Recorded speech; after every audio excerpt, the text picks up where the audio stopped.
Salamat sa iyo, o nanasang irog, kung halagahan mo itong aking pagod. Ang tula may bukal ng bait na kapos, pakikinabangan ng ibig tumarok. Di ko hinihinging pakamahalin mo, tawan at dustain ang abang tula ko. Gawin ang ibigit, alpay nasa iyo, ay huwag mo lamang baguhin ang berso. Hanggang dito ako, o nanasang pantas, sakay Sigismundo'y huwag ding matulad, sa gayong katamis, wikang masasarap, ay sa kababago ng tulay umalat. Kung pagsaulan kong basahin sa isip ang nangakaraang araw ng pag-ibig, may mahahagilap kayang natititik, liban na kay Celiang namugad sa dibdib. Nasaan si Celiang ligaya ng dibdib? Ang suyuan nami, bakit di lumawig? Nahan ng panahong isa niyang titig, ang siyang buhay ko, kaluluwa't langit.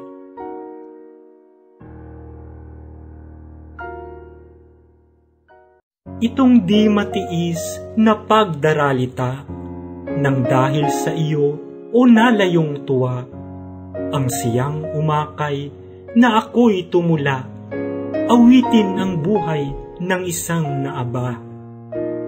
Ikaw na bulaklak, niring dili-dili, Celiang sagisag mo'y ang eme a ere, sa birheng mag-inay, ipaminta kasi ang tapat mong lingkod na si F.B.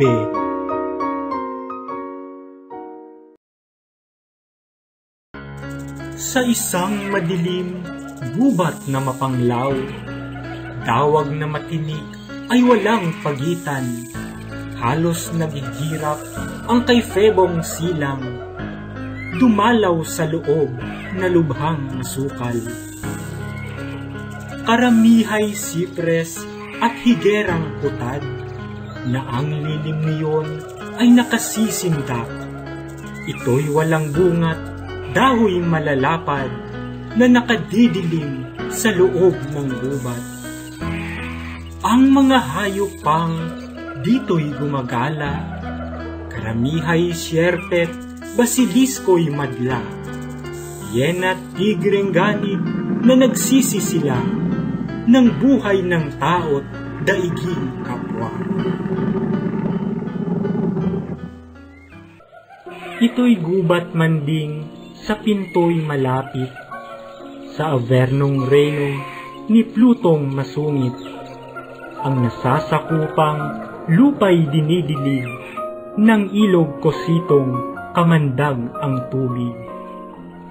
Bagong taong basal ang anyo at tindig, kahit nakatali, kamay pa at leeg, kung di si Narciso'y tunay na Adonis, mukha'y sumisilang sa gitna ng sakit.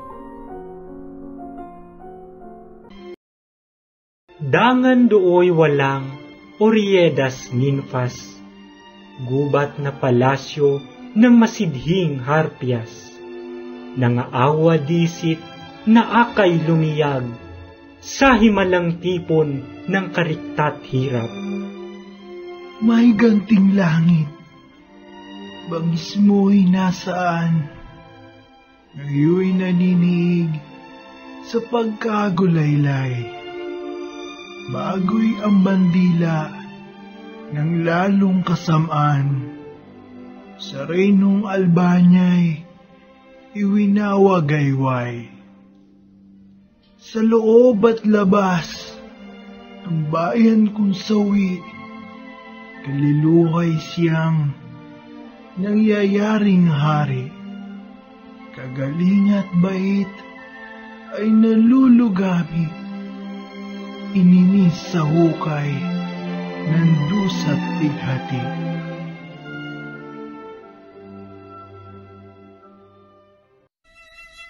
O O taksil na pita, sa yamat mataas, o hangad sa puring, hanging lumilipas. Ikaw ang dahilan ng kasamaang lahat at niring nasapit na kahabag-habag.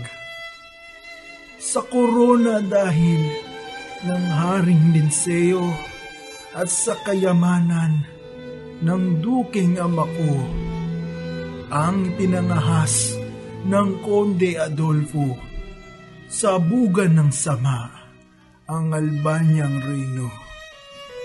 Datapwat sino ang tataro kaya sa mahal mong lihim, Diyos na dakila.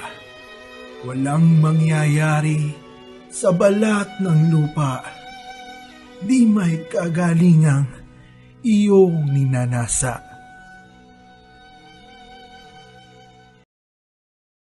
Kung siya mong ibig na ako'y magdusa, langit na mataas, aking mababata. Isagi mo lamang sa puso ni Laura, ako'y minsan-minsang mapag-alaala. Ngunit sa abako, sa wing kapalaran, ano pang halaga ng gayong suyuan, kung ang sing-ibig ko'y sa katahimikan ay humihilig na sa ibang kandungan. Sa sinapupunan ng Konde Adolfo, aking natatanaw si Laurang sinta ko. Kamatayay nahan ang dating bangis mo nang di ko damdamin ang hirap na ito. Halos buong gubat ay nasasabugan ng dinaing-daing na lubhang malumbay na inuulit pa at isinisigaw, sagot sa malayo niyong alingaw-ngaw. Ay, Laurang Puoy, bakit isinuyo sa iba ang sintang sa aki pangako at pinagliluhan ang tapat na puso? Pinaggugulan mo ng luhang tumulo.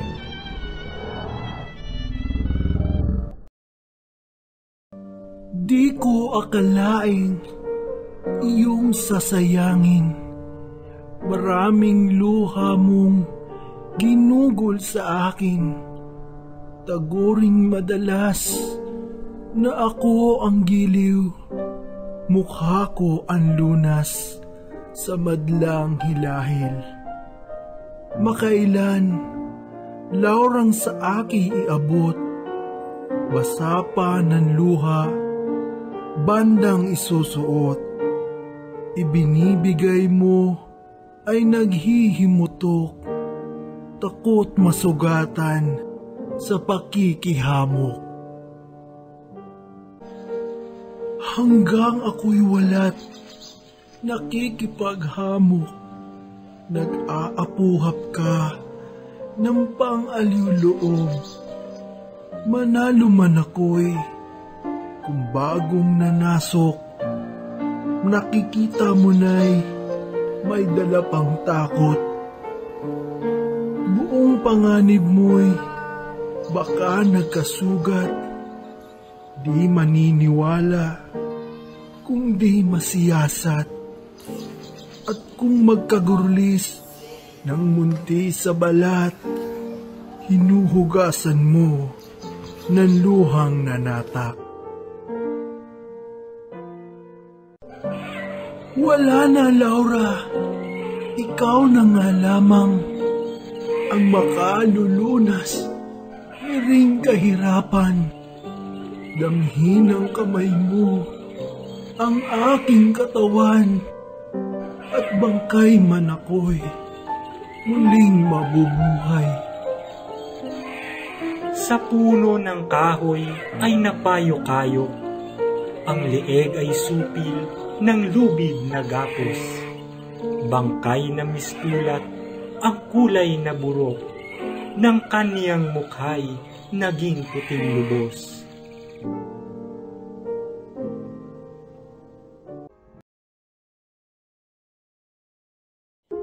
Nagkataong siyang pagdating sa gubat ng isang gererong bayani ang tikas.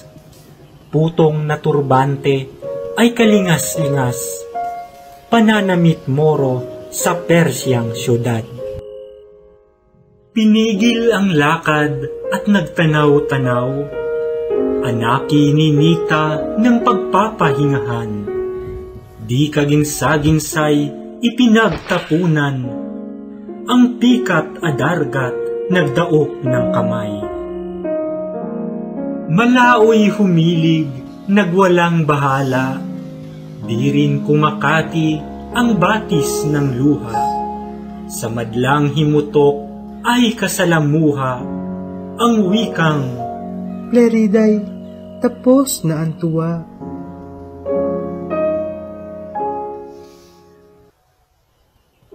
Mapamaya-mayay, nagbangong nagulat, tinangnan ang pikat, 10 ng kalasag. Nalimbag sa mukha ang bangis ng furyas. Di ko itutulot ang ipinahayag. At kung kay Pleriday, iba ang umagaw, at di ang ama kong dapat na igalang. Hindi ko masabi kung ang pikang tangan, bubuga ng libot, laksang kamatayan. Bababa si Marte mula sa itaas, sa kailalimay aahon ng parkas. Buong galit nila ay ibubulalas, yayakagin niya rin kamay kong marahas. O pagsintang labis ng kapangyarihan, 10 mag-aamay, iyong nasasaklaw. Pag ikaw ang nasok sa puso ni Numan, hahamaking lahat, masunod ka lamang.